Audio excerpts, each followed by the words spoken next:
Buenas tardes, jóvenes. Vamos a continuar con el sexto módulo del curso de transferencia de calor dedicada a la convección forzada en flujo externo. Lo último que habíamos visto era el caso del flujo perpendicular a los cilindros y habíamos mencionado que, como se indica en este recuadro, que las ecuaciones deben ser utilizadas cuando hay un solo cilindro, cuando la separación entre ellos es lo suficientemente grande. Para el caso en el que los cilindros están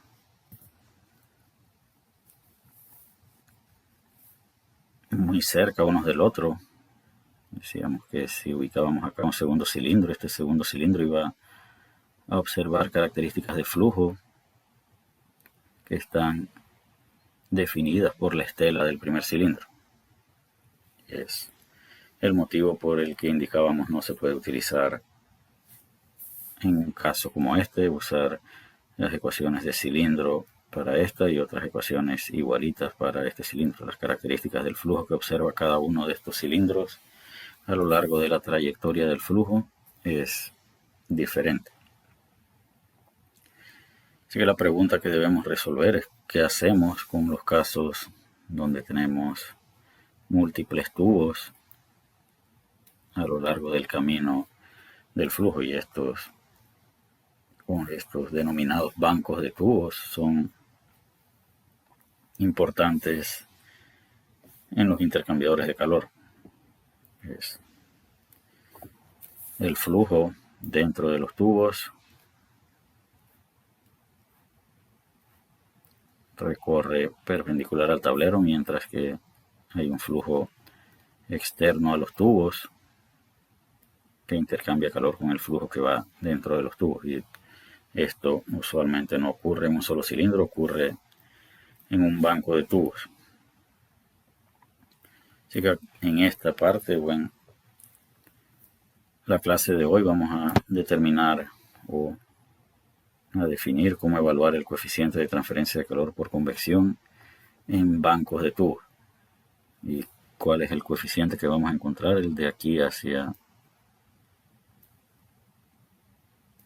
la superficie, o desde la superficie hacia el fluido, o del fluido a la superficie, dependiendo de si la temperatura en la superficie es mayor que la del fluido, el calor irá en una dirección, y si la temperatura del fluido es mayor a la de la superficie del tubo, irá en otra dirección.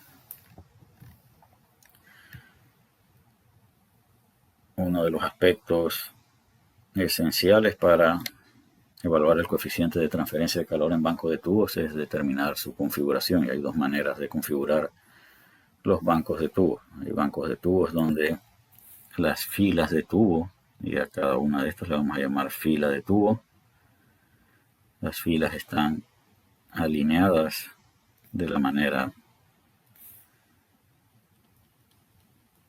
que aparece en esta figura, es decir, el flujo viene en esta dirección y una línea paralela a la dirección del flujo puede unir todos los centros de los tubos fila por fila. Así que esto es lo que constituye un banco de tubos alineados. La otra opción es los bancos de tubos escalonados, donde,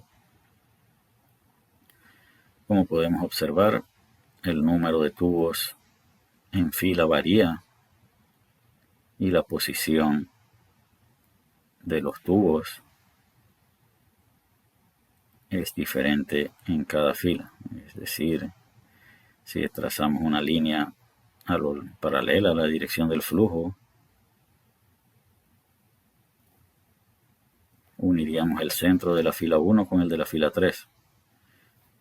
Si trazáramos una línea a lo largo o paralela a la dirección del flujo, acá uniríamos 2 con 4. Así que esta segunda opción son los bancos escalonados. Entonces, ese es lo primero que debemos determinar, si el banco de tubos es alineado o escalonado. Es claro que esta imagen muestra un banco de tubos alineado. Y vamos a ver por qué es importante esto de la configuración del banco de tubos. Las suposiciones o lo que debemos considerar es que el flujo se acerca con una velocidad de corriente libre V a una temperatura T1.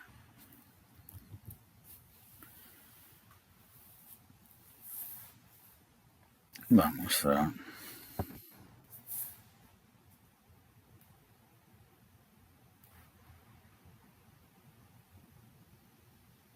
considerar dos tubos de una fila y acá suponemos que el flujo viene a una velocidad V y una temperatura T. Vamos a definir los parámetros que aparecen aquí. La distancia entre los centros de los tubos perpendicular a la dirección del flujo es lo que se conoce como el paso transversal. Así que esta distancia de centro a centro perpendicular a la línea de flujo o a la dirección del flujo es el paso transversal. Si este fuera un banco de tubos,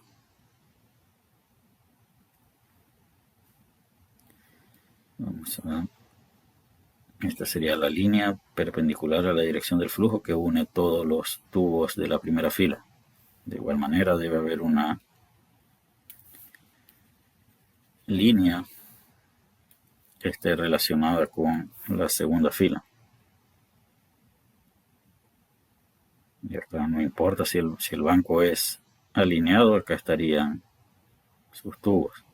Si el banco es escalonado, acá estaría el tubo. Lo que es cierto es que sin importar la configuración, el centro de todos esos tubos de la segunda fila pasaría por esta línea. Y esta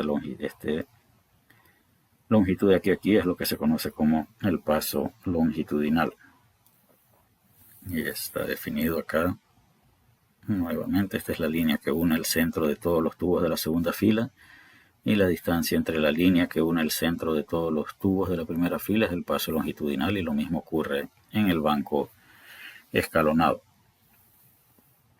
La única diferencia entre el banco o el parámetro adicional que debemos considerar en los bancos escalonados es el paso transversal. Ahora unimos los centros de los tubos de dos filas continuas y esta distancia constituye el paso longitudinal.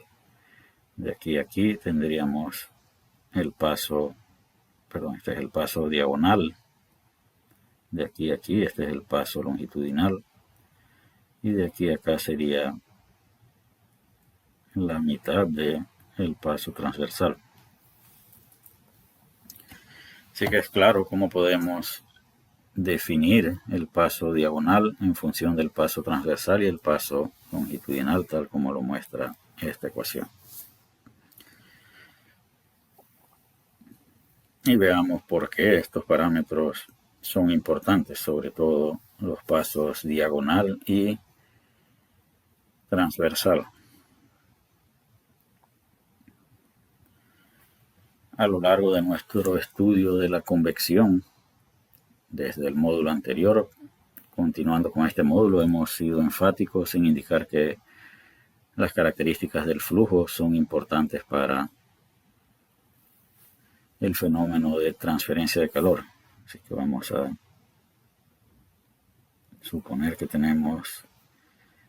nos vamos a enfocar en una región dada por estos dos tubos. Vamos a tener un tubo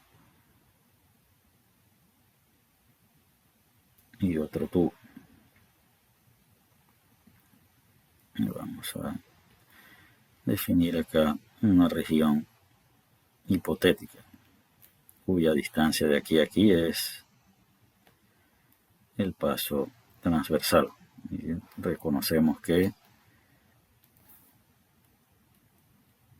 acá tenemos un flujo que se acerca a una velocidad v. cuánto flujo podemos o debe entrar a esta región. El flujo de masa que pasa por esta región debe ser igual a la densidad por la velocidad por el área, y el área está definida por el paso transversal multiplicado por una longitud perpendicular a la pantalla. Así que ese es el flujo que entra a esta región. Ese flujo va por aquí, y cuando llega a esta región, ese flujo tiene que buscar un camino ahora por un área más pequeña. Ahora esta longitud que está aquí, de aquí a aquí tenemos el radio, y de aquí a acá tenemos el radio del tubo. Esto que significa que ese mismo flujo de masa, ahora vamos a llamar la velocidad por aquí V1, tiene que pasar por un área más pequeña. ¿Y qué tan pequeña es esa área? Ahora este es el espacio disponible o el área disponible para el mismo flujo que antes tenía esta área. Si suponemos que el flujo es constante e incompresible, entonces diríamos que V1 por ST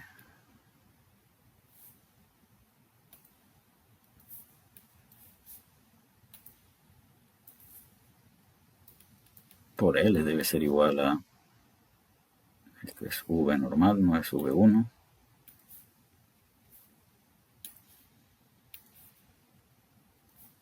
esto debe ser igual a V1 por ST menos el diámetro por L.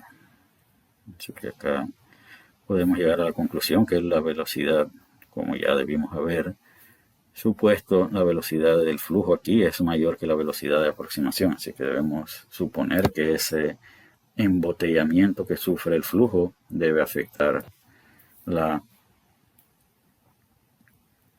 transferencia de calor por convección. Entonces, área 1 es el área que definíamos como la región que tenía el flujo. Esta área sería el área 1. El área transversal es ahora el área que está definida por esta región. Sin embargo, una vez que el flujo entra a esa región, decíamos que por aquí tenía que entrar por acá. Sin embargo, después que pasó por esta región, en el caso de los bancos escalonados, ahora ese flujo no puede seguir recto, pues se va a estrellar acá. Así que ese flujo ahora tiene que seguir este camino, de tal manera que el flujo también va a pasar por estas dos regiones, que son las que llamamos área diagonal. Esta área no es importante, pues el flujo no va a ser esto que está así, está aquí. El flujo simplemente va a embotellarse o va a encontrar un camino en esta dirección. Y estas son las tres áreas importantes: área transversal o área 1, que es el área que observa el flujo antes de entrar al banco de tubos o antes de ver la primera fila de tubos. El área transversal es el área reducida por donde puede fluir el cese flujo una vez pasa por la primera fila de tubos. Y el área diagonal es el área disponible para el flujo después que pasó por este embotellamiento. Y una de estas es el área diagonal. ¿Cuántas de ellas tiene el flujo disponible después que pasó por aquí? Tiene dos de ellas. Por eso realmente la característica que nos va a importar es el doble de esta.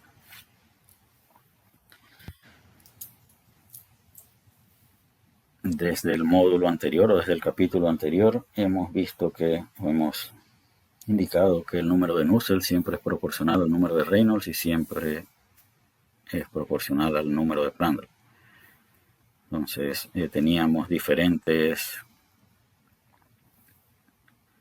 dificultades o hemos resuelto algunas dificultades, como por ejemplo sabiendo que Reynolds es proporcional a la densidad y a la viscosidad. Decíamos que en los casos de placa plana, las propiedades tenían que ser evaluadas a una temperatura promedio entre la temperatura de superficie y la temperatura de corriente libre. Pero ahora en el banco de tubos afrontamos una nueva dificultad.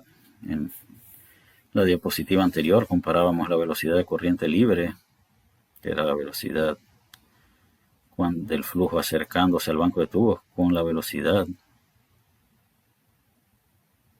del flujo cuando se reducía el área para el flujo. Y decíamos que V por ST tenía que ser igual a V1 por ST menos D. Y una vez que el flujo pase por aquí, observará otra velocidad acá. Así que tenemos al menos tres velocidades, V,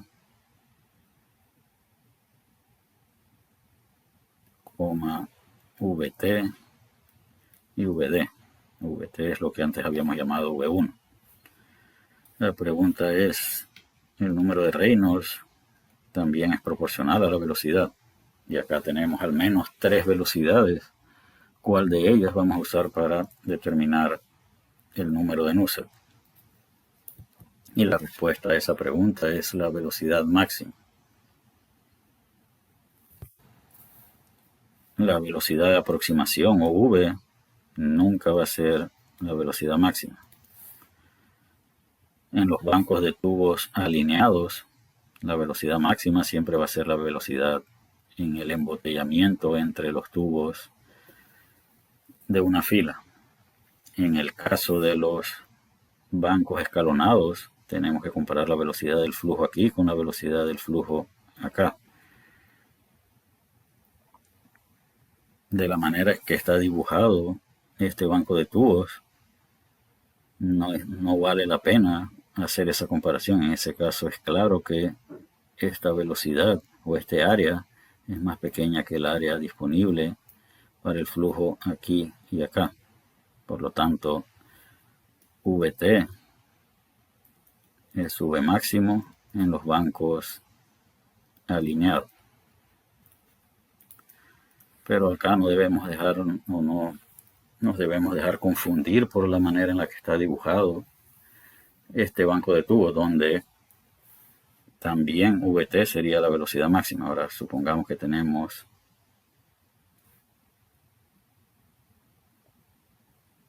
un banco de tubos escalonado, donde esto es ST y esto que está aquí es ST menos el diámetro.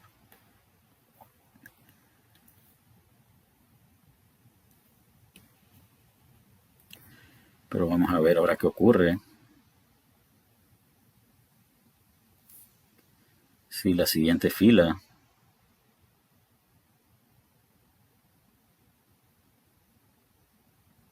estuviese aquí. Entonces ahora, una vez entra a esta fila, esta distancia está asociada con el área que tiene disponible el flujo. Después que pasa por aquí, ahora va a tener este espacio y este espacio. Ahora ya no está tan claro que esto sea más pequeño que esto. Esto que está aquí es el área transversal y disponible después por acá es 2 veces el área diagonal. Así que para definir la velocidad máxima en los bancos escalonados tenemos que comparar AT versus 2 veces el área diagonal. Si esto es cierto, V máximo, entonces es igual a la velocidad diagonal. Si esto es cierto, entonces V máximo es igual a VT.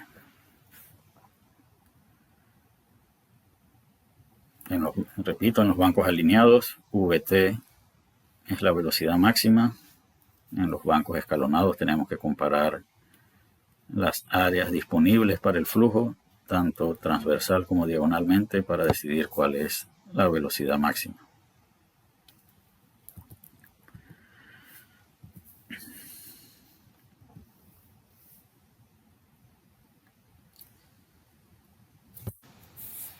¿Cómo calculamos la velocidad transversal?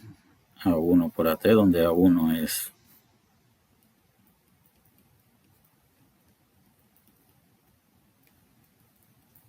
que VT siempre es función del paso transversal y del diámetro de los ductos. Esta es la velocidad transversal.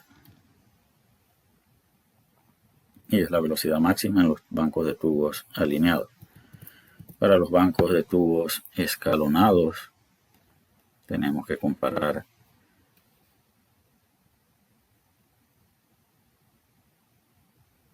las áreas. Esto es el área transversal y esta es el área diagonal disponible, es decir, 2 veces el área diagonal si multiplicáramos esto por L. Si este es más grande que este, entonces la velocidad diagonal es máxima. Si este es más grande que este, entonces la velocidad transversal es la velocidad máxima.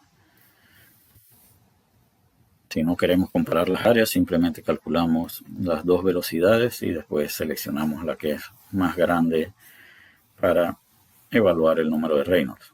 Entonces ya hemos resuelto el caso o la dificultad con respecto a la velocidad. Pero no es la única dificultad que debemos afrontar. Y vamos a ver a qué me refiero con esto. Según esto, el flujo se acerca al banco de tubos con una temperatura T1. Y vamos a suponer que cada uno de estos tubos está a una temperatura de superficie TS. Y por lo pronto vamos a suponer que TS es menor que T1. Si TS es menor que T1, después que el flujo pasa por la primera fila, ¿qué debe ocurrir entre este flujo y los tubos? El flujo le debe transferir calor a los tubos. ¿Y cómo se debe comparar la temperatura del flujo en esta región con la temperatura del flujo de entrada? La temperatura del flujo debe disminuir, pues se dio energía a los tubos.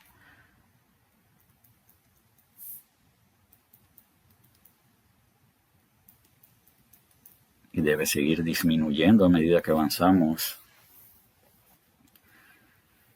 a lo largo de las filas de tubo. Cada vez que pasamos una fila, la temperatura del flujo debe acercarse cada vez más a la temperatura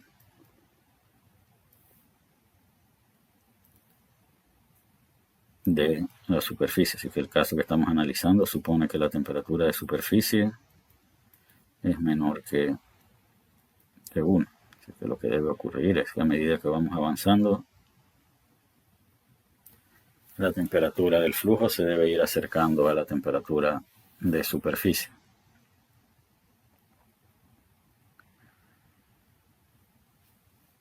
¿Y qué dificultad entonces debemos afrontar ahora?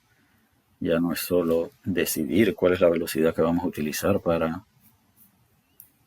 evaluar el número de Reynolds, también tenemos que seleccionar una temperatura para evaluar las propiedades. Y la temperatura que vamos a utilizar para evaluar las propiedades es el promedio entre la temperatura del flujo a la entrada del banco de tubos y la temperatura de salida del flujo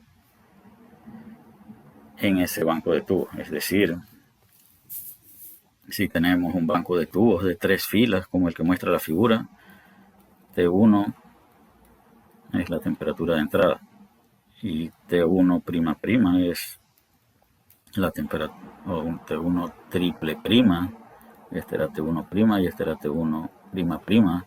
T1 triple prima sería la temperatura de salida. Y el promedio entre esta temperatura y esta temperatura es el que debe ser utilizado para calcular las propiedades, para buscar el número de Reynolds y el número de Prandtl. Las ecuaciones de número de Nusselt que aparecen aquí requieren evaluar el número de Prandtl de la temperatura de superficie. Ese número de Prandtl sub S es el número de Prandtl evaluado a la temperatura de la superficie de los tubos.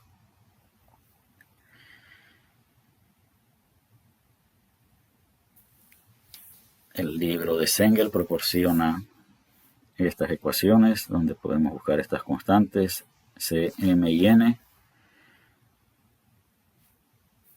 para bancos de tubos de más de 16 filas. Cuando el banco tiene menos de 16 filas, tenemos que agregar un factor de corrección y el libro de Sengel proporciona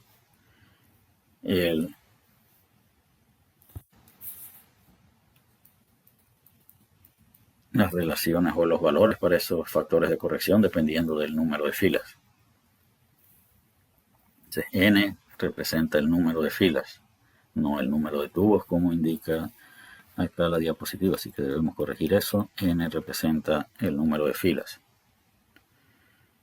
La razón de transferencia de calor, Q, es igual a H por el área por una diferencia de temperatura. Y esta es la diferencia de temperatura entre la temperatura de los tubos y la temperatura del flujo. Sin embargo, describíamos en la diapositiva anterior que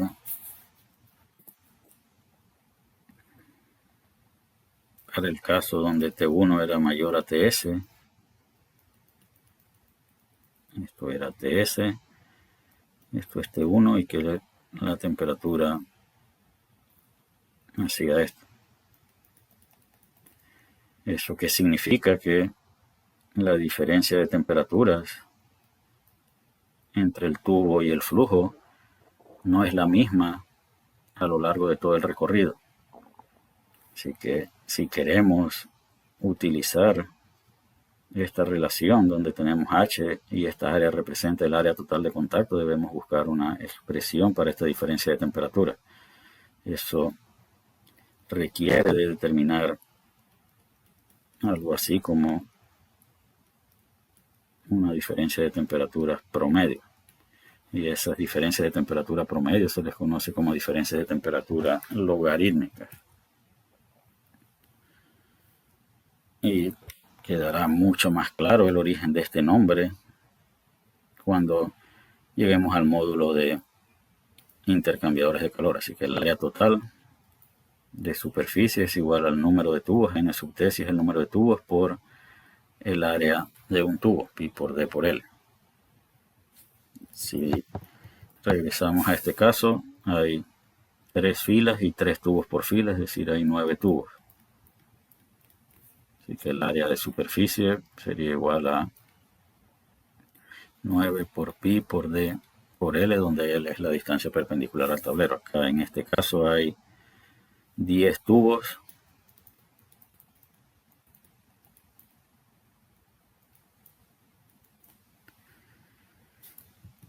De que esta área es el área total y la diferencia de temperaturas promedio o logarítmica es función de la temperatura de la superficie de los tubos y de la temperatura de entrada y la temperatura de salida de la corriente de flujo. Entonces, delta T sub Ln es la diferencia media logarítmica de temperaturas y se obtiene, y repito, va a quedar más claro su origen y su significado cuando lleguemos al módulo de intercambiadores de calor. La forma en la que varía la temperatura desde la temperatura T1 hasta Ts es una forma exponencial. Depende de la habilidad para que el calor fluya hacia los tubos o desde los tubos versus la capacidad que tiene el flujo para almacenar energía. Qué tan grande sea M punto por Cp decidirá qué tan rápido varía la temperatura del flujo en su camino a lo largo del intercambiador de calor. Así que hemos establecido las relaciones. La tabla 7.2 del libro de Sengel proporciona las constantes C, M y N para evaluar el número de Nusselt, y la tabla 7.3 el factor de corrección para arreglos de tubos de menos de 16 filas. Y con esto vamos a concluir esta clase y concluiremos el módulo en la siguiente grabación, donde resolveremos un ejemplo. Así que hasta la próxima, jóvenes.